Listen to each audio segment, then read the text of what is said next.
Insecurity is the most disturbing problem within our societies.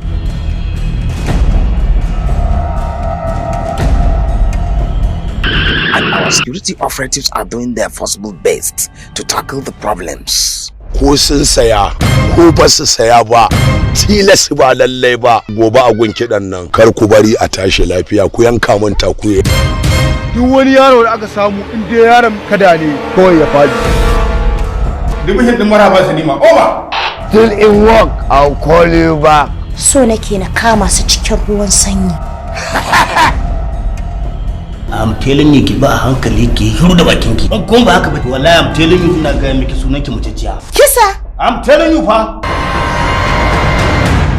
Ya aka yi ne kada mara kunya ina jin ka. Kai gida. Ka bar mu cinye shi mana. A takuye ga tankuwar ka takuye na sa aka shi. Yana rike ma ba Za mu hada gidan kida. Da sai na bawa kasa ajiyar ka. Wallahi sai ranki ya baci. Na gagara kawo ƙarshen kankanin abin da ke addabar yankina, which is very wrong. A matsayina a ce akwai wani tsararen 'yan ta'adda wanda suke damun yanki. Mun gagara magance su. Idan mun fita ta nan su zalle mana, in mun fita ta nan su zalle mana. Mu ne nan a gaba da 'yan ta'adda, ba su bane a gaba da mu. I cannot tolerate it.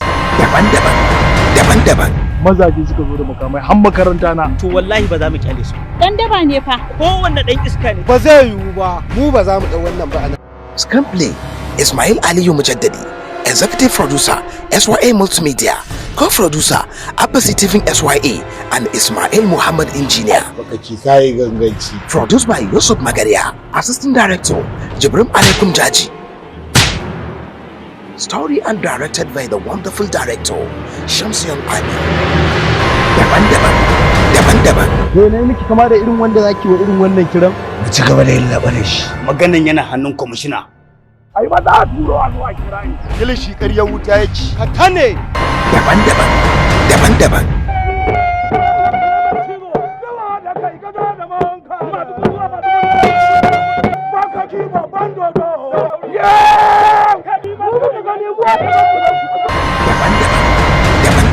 Dole ne a kawo ƙarshen wannan al'amari, kuma na rantsi da Allah duk mutumin da aka kama shi da wannan ɗanyen aiki na cin amanar ƙasa, na cin amanar hukuma, na cin amanar rigar ɗan sanda, wallahi Allah sai an rataye shi domin ya kasance ɗaya daga cikin munafukai. It comes to you on YouTube site SYA Hausa 24 TV every Wednesday in a week.